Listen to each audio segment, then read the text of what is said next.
Guys ये video थोड़ी सी लंबी हो गई है 20 मिनट की। बट प्लीज़ मेरे को ये 20 मिनट दीजिए अपने, और ये बहुत इंपॉर्टेंट होंगे। ट्रस्ट मी, ये बहुत इंपॉर्टेंट वीडियो होने वाली है आपके लिए अगर आप एकोमोडेशन ढूंढेंगे डबलिन में तो। क्योंकि ये आपको बहुत चीज़ों से बचाएगी, स्कैमर से बचाएगी, जो आपको पता भी नहीं लगेगा कब आपके साथ स्कैम हो गया। प्लीज़ मेरे साथ बने रहिए, बीच में बहुत इंपॉर्टेंट पॉइंट्स मैंने डिस्कस करें। एक भी बार अगर आप कोई भी पॉइंट स्किप करेंगे तो आपका नुकसान हो सकता है। प्लीज़ मेरे साथ बने रहिए, बस मुझे ये 20 मिनट दीजिए और आपको बहुत सारी चीज़ों का फ़ायदा हो जाएगा इस वीडियो से। Hello everyone, welcome back to my channel. और आज जिस टॉपिक के बारे में हम बात करें, एक सेकंड, ये वीडियो थोड़ी लगता है सही नहीं आ रही है तो हम, हाँ जी, वेलकम बैक अगेन। तो आज जिस टॉपिक के बारे में बात हम करेंगे वो है एकोमोडेशन। तो ये एक बहुत ही इंटरेस्टिंग टॉपिक है और ये बहुत एक एकोमोडेशन ढूंढना डबलिन में ख़ास तौर पे बहुत ही ज़्यादा टफ़ है और बहुत ही ज़्यादा मुश्किल है। तो आज मैं आपको इस वीडियो में कवर करूँगा कि आपको कितने प्राइजेज़ में घर मिल जाएगा, कौन से एरिया में आपको इजीली घर मिलेगा, और स्टूडेंट्स के लिए एकोमोडेशन कौन सी होती है, और या कुछ लोग फैमिली के साथ आना चाहते हैं वर्क परमिट पे, तो उन लोगों के लिए अगर वो एक पूरा अपार्टमेंट देख रहे हैं तो वो कैसे मिलेगा। दोस्तों मेरे साथ इस वीडियो में लास्ट तक बने रहना, क्योंकि इस वीडियो के लास्ट में मैं आपको बताऊंगा हाउसिंग स्कैम्स के बारे में जो बहुत स्टूडेंट्स के साथ होता है और उन्हें बहुत ज़्यादा पे करना पड़ता है इन स्कैम्स की वजह से। तो प्लीज़ मेरे साथ लास्ट तक बने रहिए और इस वीडियो को लाइक करिए, शेयर करिए और प्लीज़ मेरे चैनल को सब्सक्राइब करिए। तो आइए, तो दोस्तों आज मैं प्रैक्टिकली आप लोगों को बताऊंगा कि आप daft.ie पे घर कैसे देख सकते हैं, कैसे ढूंढ सकते हैं। तो मैं आपको लेके चलता हूँ अपने लैपटॉप की स्क्रीन पे। तो दोस्तों आप ये कहीं पे भी चेक कर सकते हो, अपने फ़ोन में भी चेक कर सकते हो और अपने ये लैपटॉप पे भी चेक कर सकते हो। जैसे ही आप डफ.आई पे जाओगे तो ये आपको ये वेबसाइट है डफ.आई की, और आप यहाँ पे या तो मकान सेल कर सकते हो, रेंट पे देख सकते हो, और शेयरिंग, कमर्शियल, न्यू होम्स, काफ़ी वैरायटी के आप घर यहाँ पे देख सकते हो। लेकिन हमारे को अच्छा, इसमें हम दो चीज़ कवर करेंगे। एक है स्टूडेंट्स के लिए, एक है जो वर्क परमिट के लिए लोग आ रहे हैं, जॉब करने आ रहे हैं, तो उनके लिए शेयरिंग, ये ऑप्शन रहेगा बेस्ट स्टूडेंट्स के लिए मेरे हिसाब से। तो अगर हम इसको क्लिक करें और सर्च ऑप्शन पे जाएं और यहाँ पे अगर हम डबलिन सिटी सेलेक्ट करें, यहाँ पे आपको ऑप्शन देते हैं एरिया का, रूट का, और रूट दैट गोज बाय। तो अगर हम रूट पे जाएंगे तो ये आपको रूट दिखाएगा बसेस के, लुआस के, ट्रैम के। तो ये सारे बस रूट हैं। हम करते हैं एरिया के हिसाब से। चूज एन एरिया में हम सिटी सेंटर करते हैं। प्राइस मिनिमम जो इनका है 200, मैक्सिमम भी हम देखते हैं, मिनिमम रख के देखते हैं जो कि क्या हो सकता है अगर हम 300 के अंडर कोई हमें घर मिल जाए तो। रूम टाइप इसमें सारे कवर हो जाएंगे ऑप्शंस, इसमें कोई दिक्कत नहीं है। ये सारे अगर हम इसको अब सर्च करें तो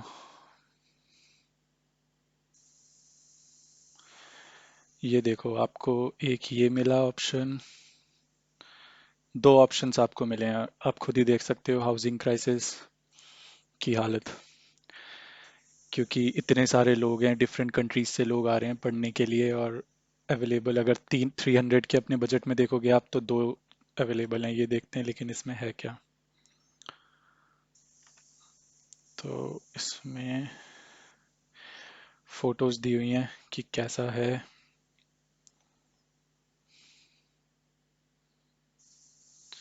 ऐसा घर मिलेगा आपको, शेयर्ड बेडरूम रहेगा, 7 लोग रह रहे हैं ऑलरेडी।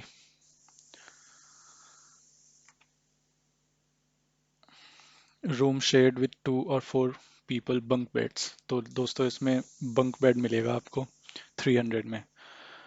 और ये आप इस बंदे से कांटेक्ट कर सकते हो अपना घर ढूंढने के लिए। अब हम अगर इस बजट को थोड़ा सा बढ़ाएं, सपोज करो अब हम इसको 400 कर देते हैं। सिटी सेंटर ही रहने देते हैं।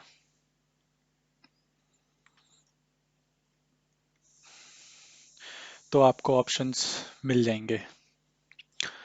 बस एक चीज़ का ध्यान रखना, यहाँ पे जितनी भी चीज़ें आपको दिखाई दे रही हैं, हो सकता है कुछ चीज़ें फेक हों, फ्रॉड हो, फ्रॉड करने की कोशिश की हो आपसे, ना कुछ होता है। आप इसमें अगर आप देखेंगे तो इन्हें कांटेक्ट भी कर सकते हो।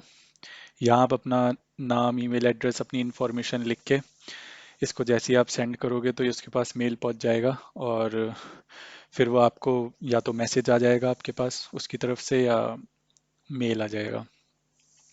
अब हम देखते हैं कि अगर कोई आ रहा है यहाँ पे वर्क परमिट के लिए अपनी फैमिली के साथ, तो आपको रेंट में जाके हाउसेस फॉर रेंट कर सेलेक्ट करो, और इसमें आपको सिटी सेंटर, सपोज सपोज करो आप सिटी सेंटर ही सब सेलेक्ट करते हैं, डबलिन सिटी,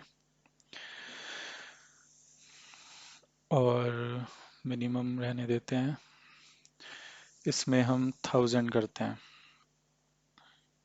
और सर्च करते हैं। मेरे हिसाब से कोई रिजल्ट नहीं आना चाहिए, और वही हुआ, क्योंकि 1000 में यहाँ पे नहीं मिलेगा आपको कोई भी रूम डबलिन सिटी सेंटर में। अगर हम इसको बढ़ा देते हैं और अब हम इसको कर देते हैं 1500 के आसपास, 1500 कर देते हैं, और इसको फिर हम अगर करें तो आपको ये ऑप्शंस मिल जाएंगे 1300 पर मंथ, और ये 1 बेडरूम, ये स्टूडियो टाइप अपार्टमेंट आपको मिल जाएगा। तो ये सारी चीज़ें आपके ऊपर डिपेंड करती हैं कि आप इसको, आप आपको कहाँ रहना है और कहाँ नहीं, क्योंकि अगर आप डबलिन सिटी सेंटर में, आप देख सकते हो, अगर आपको एक रूम चाहिए तो, एक अगर पूरा अपार्टमेंट चाहिए तो आपको 1500 में मिलेगा। तो दोस्तों, आपको प्रैक्टिकली देखने के बाद समझ आ गया होगा कि आप लोग daft.ai पे घर कैसे सर्च करेंगे, और मैंने आपको दिखाया कि आप कैसे अपनी वेरिएशंस रख सकते हैं प्राइसेस में। और आपने खुद देखा कि डबलिन सिटी सेंटर में घर मिलना बहुत ही ज़्यादा मुश्किल है। सिर्फ 2 ऑप्शन आपको दिखे 300 के अंडर में, 300 का जब हमने बजट रखा था। और ये एक रियलिटी है, क्योंकि यहाँ पे घर मिलना बहुत ही ज़्यादा टफ़ है और ऊपर से बहुत ज़्यादा महंगा है। तो अब मैं आपको बताता हूँ कि जैसे कि आपने देखा कि एरिया वाइज आपने देखा होगा कि उसमें आ रहा था कि सिटी सेंटर मैंने आपको दिखाया, बट उसमें और भी चीज़ें आ रही थी, डबलिन 8, डबलिन 7, डबलिन 9, ऐसी चीज़ें आ रही थी। तो ये क्या है, ये यहाँ पे ये एरिया वाइज डिवाइडेड है डबलिन। यहाँ पे नॉर्थ डबलिन और साउथ डबलिन है। तो जो भी नॉर्थ डबलिन है वहाँ पे ऑड नंबर्स चलते हैं, जैसे डबलिन 9 हुआ, डबलिन 1 हुआ, डबलिन 5 हुआ। और जो साउथ डबलिन है वहाँ पे चलते हैं इवन नंबर्स, जैसे डबलिन 8, डबलिन 6, डबलिन 12, जो भी है।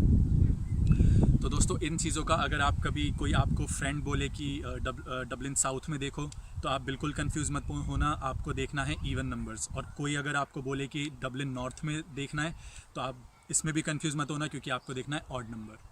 तो अब मैं आपको लेके चलता हूँ, जैसे कि मैंने आपको बताया कि अपनी वीडियो में कि अगर आप एक फैमिली के साथ आना चाहते हैं तो आपको एक अपार्टमेंट ढूंढना पड़ेगा। तो उसमें आपका बजट आप देख सकते हैं, daft.ai में अब जाके खुद उसको वेरिएशंस डाल के आप खुद देख सकते हैं कि क्या ऑप्शन है क्या नहीं। एक बेस्ट ऑप्शन घर ढूंढने का है, वो है फेसबुक। दोस्तों, फेसबुक पे काफ़ी ग्रुप्स बने हुए हैं, accommodation for Indians, accommodation in Dublin. तो आप उन ग्रुप्स को ज्वाइन करिए यहाँ आते ही, और वहाँ पे आपको बहुत ऑप्शंस मिलेंगे। और सारे ज़्यादातर, जैसे अगर आप इंडियन ग्रुप ज्वाइन करते हैं तो आपको इंडियंस जो इंडियंस ऑलरेडी यहाँ पे रह रहे हैं उनके साथ आप शेयर करेंगे अपार्टमेंट या घर। और ये एक फ़ायदा होता है, क्योंकि वो लोग ऑलरेडी यहाँ पे होते हैं, वो लोग आपको जॉब ढूंढने में हेल्प करते हैं, वो काफ़ी चीज़ों में आपकी, क्योंकि वो ऑलरेडी इस प्रोसेस से निकले हुए होते हैं, तो वो आपकी बहुत हेल्प कर सकते हैं। अब दोस्तों, एक बहुत इम्पॉर्टेंट टॉपिक है, वो है हाउसिंग स्कैम्स। इस चीज़ को बड़े ध्यान से सुनना, क्योंकि ये बहुत इम्पॉर्टेंट चीज़ है। हो सकता है आपके साथ ये हो जाए। आपने देखा होगा कि आप अगर किसी भी वेबसाइट पे जाएंगे या किसी भी आपने कोई ग्रुप ज्वाइन किया फेसबुक पे, उसमें आपको क्या होगा कि काफ़ी ज़्यादा कम प्राइजेस में आपको एक बहुत सुंदर घर वो लोग आपको दिखाएंगे। इसमें आपको क्या मैनिपुलेट करेंगे, और आप उसको कॉल करेंगे उस बंदे को, और वो आपसे बातें करेगा कि और पिक्स भेज देगा व्हाट्सएप पे कि ये है, और मैं यहाँ नहीं रहता, मैं रहता हूँ कुछ भी बोल देगा, इटली में रहता हूँ, पोलैंड में रहता हूँ, कहीं पे भी रहता हूँ, यूरोप के किसी भी कंट्री में रहता होगा वो। और आप लोग वो कहेगा कि मेरे को आप मनी ट्रांसफ़र कर दीजिए एडवांस, और बाकी जब आप मूव इन होंगे तो मैं आपसे फर्स्ट मंथ का रेंट ले लूँगा। या कई लोग तो ये कहते हैं कि एडवांस और 1 मंथ का रेंट दोनों ही दे दीजिए, पहले ही एडवांस। तो आपको ये गलती नहीं करनी है, आपको किसी को भी एडवांस में पैसे नहीं देने हैं। आपने जहाँ पे एडवांस में अपने मनी को स्पेंड किया, जहाँ पे भी आपने एडवांस रुपए दिए, वहाँ पे आपके साथ स्कैम होने के बहुत ज़्यादा चांसेस होते हैं। मैं बार बार रुपए कह रहा हूँ, यूरो है वो, मेरे को वही आदत अभी तक पड़ी हुई है। तो इस चीज़ का आप लोग ख़ास तौर पे ध्यान रखना, क्योंकि मैं आपको अभी मेरी जैसी वीडियो ख़त्म होगी मैं आपको एक बंदे से का इंटरव्यू दिखाऊंगा। वो मेरा एक फ्रेंड है और उसके साथ ये हाउसिंग स्कैम हो चुका है। एक और बात मैं आपसे शेयर करना चाहता हूँ, आप जैसे ही डबलिन आएंगे, आप आने से पहले जब आप इंडिया में होगे तो एटलीस्ट अगर आप किसी को एडवांस पे नहीं करना चाहते, क्योंकि लोग आपसे बोलेंगे एडवांस पे करो, और वो एक राइट वे नहीं है किसी को आपको घर लेने का, जब तक आप किसी को जानते नहीं हैं। अगर आप किसी को जानते हैं, फेसबुक पे आपको कोई मिला है, तो ज़रूर आप अपना डिसीजन ले सकते हैं, बट मेरे हिसाब से आपको किसी को एडवांस पे नहीं करना है। तो इससे बचने के लिए आपको क्या करना है कि आप जब इंडिया में हैं आपको हॉस्टल बुक करना है। हॉस्टल आप एटलीस्ट 15 डेज़ का बुक करना, 2 वीक्स एटलीस्ट आपको चाहिए। वो इसलिए क्योंकि होता क्या है कि आपने बुक किया, और आपने सपोज़ करो मंडे टू थर्सडे का बुक किया कि मैं मंडे को पहुंच जाऊंगा थर्सडे, और जब तक मेरे को कोई चीज़ मिल जाएगी, 1 हफ्ते में मिल जाएगी, 4 दिन में मिल जाएगी। बट होता क्या है कि आपको कोई घर तो मिलता नहीं है, और जिस घर में आप रह रहे हो, जिस हॉस्टल में आप रहते हो, वो भी आपके हाथ से चला जाता है। वो ऐसे चला जाता है क्योंकि वीकेंड्स पे यहाँ पे हॉस्टल सारे ऑलरेडी ऑक्यूपाइड होते हैं। अगर आपने बुक करा है थर्सडे तक, तो थर्सडे के बाद अगर आप फ्राइडे बुक करना चाहेंगे तो वो नहीं होगा, क्योंकि यहाँ पे सारी चीज़ें वीकेंड्स पे बहुत ज़्यादा ऑक्यूपाइड रहती है। इस चीज़ का खास तौर पे ध्यान रखना दोस्तों, कि आप पहले से ही 2 वीक्स का मार्जिन लेके चलना। 2 वीक्स के लिए हॉस्टल बुक ऑलरेडी करा के आना, जिसमें कि वीकेंड्स कवर्ड हों, क्योंकि ये मेरे साथ खुद हो चुका है। मैंने 15 डेज़ का बुक कराया था, बट जो 15 डे मेरा ख़त्म हो रहा था वो थर्सडे को हो रहा था, और थर्सडे के बाद मैंने सोचा एक्सटेंड करा लूँगा, मुझे नहीं पता था यहाँ के बारे में। और जब मैं थर्सडे को गया तो वो हॉस्टल मुझे नहीं मिला, क्योंकि और मैंने सारे उस एरिए में सारे हॉस्टल्स देखे, कहीं पे भी जगह नहीं थी। मुझे 2 जगह मिली जहाँ जो कि उस सिंगल नाइट के लिए मेरे को 180 यूरोज़ लग रहे थे। जैसे तैसे वो चीज़ सॉल्व हुई, बट मैं नहीं चाहता कि आप लोगों के साथ ऐसा कुछ हो। तो प्लीज़ इस चीज़ का ख़ास तौर पे ध्यान रखिए कि आप जब भी यहाँ पे आ रहे हैं तो वीकेंड्स कवर करके आइए, अपने वीकेंड्स के लिए हॉस्टल बुक करके ही आइए। तो दोस्तों, एकोमोडेशन होना बहुत ज़रूरी है आपके पास। एक परमानेंट एकोमोडेशन होना आपके लिए बहुत ज़रूरी है। वो इसलिए क्योंकि आप जब अप्लाई करते हैं, या तो GNIB के लिए आप अप्लाई करोगे, या PPSN के लिए करोगे, या आपका सपोज़ करो डेबिट कार्ड आना है, आपने बैंक में अप्लाई कर दिया, तो डेबिट कार्ड जब आएगा वो एक किसी परमानेंट एड्रेस पे आए तो ज़्यादा अच्छा है, क्योंकि ये डॉक्यूमेंट्स बहुत इंपॉर्टेंट होते हैं। और आपके पास अगर ये एक अपनी परमानेंट जगह होगी, परमानेंट हाउस होगा आपका, तो वहाँ पे ही आप रिसीव करेंगे उसे, वो मिस नहीं होंगे, क्योंकि अगर वो मिस हो गए फिर आप फिर से एक प्रॉब्लम में आ जाएंगे। एक और चीज़ का आप लोग ध्यान रखना, क्योंकि होता क्या है कि आप लोग स्टूडेंट अकोमोडेशन बुक करा लेते हैं। मैं मना नहीं कर रहा, वो ज़रूर कराएं अगर आपके कॉलेज की, क्योंकि वो कॉलेज के पास होते हैं ज़्यादातर। तो आप स्टूडेंट अकोमोडेशन ज़रूर बुक कराएं। लेकिन होता क्या है, जब आप अपने फ्रेंड्स को देखते हैं, आपके फ्रेंड्स बनते हैं, तो स्टूडेंट अकोमोडेशन होती है या तो 6 मंथ्स या 1 ईयर के लिए। होता क्या है, आपके फ्रेंड्स रह रहे होते हैं 500 पर मंथ में, और आप रहोगे 1000, 800 या 900, इस रेंज में आप लोग रहते हो। तो आप लोग सोचोगे कि यार अब मैं अटक गया हूँ, मैं अब 1000, अब क्योंकि आपने तो पे कर दिया ऑलरेडी 10 मंथ्स या 11 मंथ्स का उनका कुछ कॉन्ट्रैक्ट होता है, तो आपने एक साथ या तो 11,000 यूरोज़ पे कर दिए हैं, और अब आप चेंज नहीं कर सकते, और हो सकता है आपकी जॉब कहीं और लगे, क्योंकि आप जब स्टूडेंट एकोमोडेशन बुक कराते हैं तो वो एक पर्टिकुलर जगह ही होगी, आप अब फिर उसको बदल नहीं सकते हैं। लेकिन होता क्या है कि जब आप यहाँ आते हैं, आपके दोस्त बनते हैं, तो आपके प्लान्स बदलेंगे कि चलो मैं यहाँ पे शिफ्ट हो जाता हूँ। लेकिन अगर आपने एक साथ 11 मंथ्स पे किए हैं तो आप नहीं कर सकते हैं। दूसरी चीज़ कि आपको घर कहाँ देखना चाहिए दोस्तों, ये आपके ऊपर टोटली डिपेंड करता है कि आप मतलब कैसे हैं, मतलब आप ट्रैवलिंग करना पसंद करते हैं, और आप अगर ट्रैवलिंग करना बिल्कुल भी पसंद नहीं करते हैं तो फिर आप अपने कॉलेज के पास, सिटी सेंटर में अगर आपका कॉलेज है तो कॉलेज के पास घर देखिए। थोड़ा एक्सपेंसिव होगा, लेकिन एक्सपेंसिव के साथ साथ छोटा बहुत होगा, और लेकिन आपके लिए इजी होगा कॉलेज जाना, और सिटी सेंटर में जॉब मिलना बहुत इजी है, इजीली जॉब मिल जाती है क्योंकि बहुत सारे आउटलेट्स और ये सब है। तो इस चीज़ का ध्यान रखना। लेकिन अगर आप थोड़ा सा बाहर लेते हैं घर, आई मीन सिटी सेंटर से थोड़ा सा दूर, तो आपको फ़ायदा भी है क्योंकि वहाँ पे थोड़ा सा लेस एक्सपेंसिव है, और आपको काफ़ी चीज़ें एक ही साथ हो जाएंगी। या तो आपको 450 में इंक्लूडिंग एवरीथिंग हो जाएगा, या इलेक्ट्रिसिटी बिल इंक्लूडेड होता है, वाईफाई इंक्लूडेड होता है, कई ऑप्शंस आपके पास होते हैं अगर आप सिटी सेंटर से बाहर रहेंगे तो आपके पास दोनों ऑप्शन रहेंगे। इसलिए मैंने बोला 15 दिन का टाइम लेना। जब आप हॉस्टल में रहते हो, लोगों से मिलते हो, लोगों से सुनते हो कि कहाँ पे अच्छी डील है, और फिर आप एक अपना माइंडसेट तैयार करना कि आपको कहाँ पे रहना है, कहाँ पे नहीं रहना है। Hi guys, my name is Ronak and I'm staying in Ireland for the past 2 years. So when I traveled in 2018, it was a really tough task to find an accommodation. And so yeah, me and my friend stayed in some temporary accommodation with some Irish family. So yeah, for a week or two. For later on, we had to find a permanent place for ourselves. So in the meanwhile, we were like very proactive in all the social media and housing rental portals. So through one of the portals, DAF.ie, we got a call from one landlord stating that I have a place in Santry. Whether you guys are interested, if you are, you can meet me near city center. I'll take you to that place, and then we can decide upon like the further agreement and all. So we told like okay. So we were like quite happy, like we got a response from somebody. So we went, met him. He took us to Santry. Then we saw the apartment and all. After surveying, we liked the place a lot because the location and everything was like very good. We told like agreed upon everything. So we told we want an agreement signed from you, the housing keys, and yeah, that's it. So two things are like quite important. So we said like okay, I'll make an agreement for you guys and hand over the keys to you. So you need to pay us the deposit money and the rent. So we told like okay. Once after like the next day when we met him near city center, so we just handed over the deposit money. So we told like okay, we'll give you the rest of the money, the rent, when once the day when we move into the apartment. So he said like okay, no worries. So he gave us the keys and agreement paper. We both signed on it and we went off. So and later on, just a thought came to our mind. We should just go ahead and just check the keys whether it is working or not. Because somewhere I had read like okay, like you should be sure with everything that it is like you're on the safe side or you're going on the right path.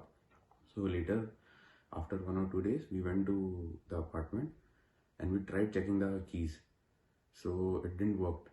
Then we got really worried that our money and everything will go to him. Then we called him immediately and requested him to meet us. So before that only he said on the call, can you guys meet me because I wanted to meet you guys. So please meet. So once after we met him near city center again, so he told like the tenants who are staying inside the apartment are not willing to vacate the place since they have not got the place for them to like move out. So we told like this is none of a problem. So we started to get the glimpse because the keys was not working, and plus according to his talks we came to know that he's a fraud, a scammer. So we told him just return our all back our deposit money. So he said like okay, I don't have at the moment that much, but however I'll give it to you, just give me a few days time and I'll personally call you and meet you. So we trusted him in that sense and told him okay, we'll do that on part. But after 2 days, 3 days went by, passed by, fourth day, fifth day, then we got worried and he dropped a text to him. We called him, but he was not responding to our text or either a call. Then after like discussing with my friend and all, we took opinion from our other friends, senior people and our parents. Then we lodged a complaint against him to the Garda. However, Garda said like they started investing and all, but still the case is going on after since 2 years passed by. They called us several times to ask us question and all, but things didn't work out well. But yeah, that's the main thing. So in order to like avoid all this is short like things that you have to be cautious about before like giving any landlord deposit money and all. Just be sure to survey the place, ask them about their identification proof, whether it's GNIB card, passport, whatever is it. You just ask for that. Click pictures of everything and try to record whatever conversation that you're having, whether it's on call or like whatever it is. And the main thing is whatever transaction that you are trying to make it on like online only. So then in that sense you'll have the person name and account number, so it will be easy for you to like trace him rather than giving cash and like you won't have any receipt and proof and all. So yeah, be vigilant and safe and stay safe from this scammers and all. Thank you. ये जो भी बातें मैंने बताई हैं please इसका ध्यान रखिएगा और मेरे चैनल को सब्सक्राइब करिए, लाइक करिए और अगर कोई आपका फ्रेंड आना चाहता है तो उसके साथ शेयर ज़रूर करिए। और टिल देन मिलते हैं नेक्स्ट वीडियो में। अपना ख्याल रखिए, अपने परिवार का ख्याल रखिए एंड एन्जॉय।